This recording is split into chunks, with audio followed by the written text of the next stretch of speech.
والبنزاني لو انت جرالي كردي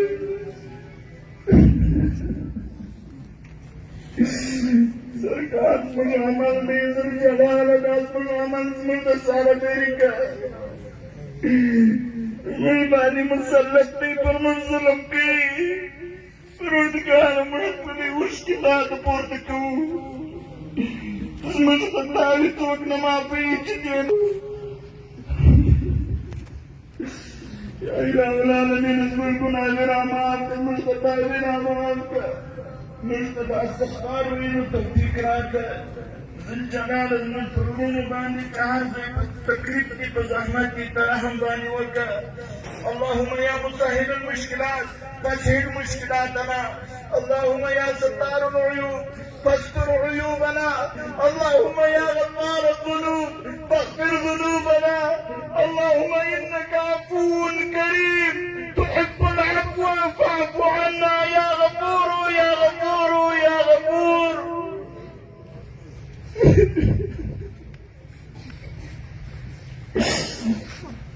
والجلالة ډېر لوی ذات دی موږ کمزوري یو او پر موږ کمزورو باندې پروردګار زموږ د کمزورۍ ازاله وکړه پروردګار زموږ خطاوې رامعاف کړه پیغمبر علیه الصلاة والسلام زموږ خوابدی دی موږ د ده سنت پایماله کړي دي پر موږ باندې رواج مسلط دی پر موږ باندې رواجونه مسلط دي سنت طریقې زموږ د کورو څخه وتلي دي زموږ د معاشرې څخه سنت طریقې وتلي دي موږ پر خپل ځان باندې شریعت نه دی نافظ کړی اله العالمین زموږ د شریعت تنفیذ پر موږ باندې ستا په حکم باندې وکړه توفیق د شریعت محمدي راکړه ذوالجلاله چې پر ځان یې نافظ کړو پروردګاره زموږ دا اوښکې دا زموږ پر مخ مه راوله موږ ته استقامت پر توبې باندې راکړه پروردګاره موږ ته د ګناهو توفیق مه راکوه ذوالجلاله موږ د خپلې عاجزۍ اظهار کوو موږ د خپلې کمزورۍ اظهار زموږ میندې په کورو کې جارې د قرآن ختمونه کوي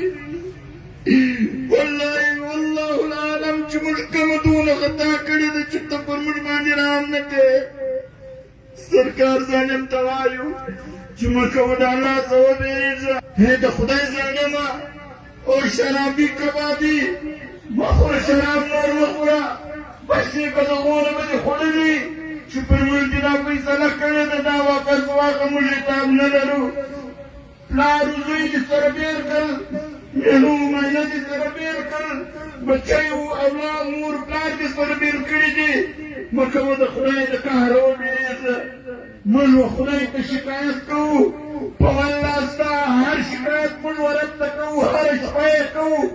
د هر کور زنانه یې کوي ستا په هکله باندې الله ته فریاد کوي هی فرعونه د وخت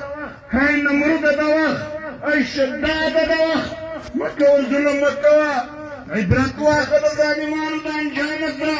پروردګار عالم دې په خپله چپلاخه باندې ووهه موږ به د الله څخه درخواست کوو چې یا الله موږ په تا باندې ملامت یو ستا په دین ملامت یو ستا په قرآن ملامت یو ستا په احکاماتو ملامت یو خو موږ چې کومې ګناوې کوو والله دا د خپلې کمزورۍ څخه کوو موږ د آدم اولاد یو آدم علیه السلام ته دې په دې کلمه باندې مغفرت نصیب کړي ربنا ظلمنا انفسنا وان لم تغفر لنا وترحمنا لنكونن من الخاسرين اله العالمین په دغه کلمه باندې موږ معاف کړه یونس علیه السلام دې په دې کلمه باندې معاف کړي لا اله الا انت سبحانك انا كنا من الظالمين اله العالمین موږ دغه کلمه درته شفیع کوو او موږ په دغه کلمه باندې معاف کړه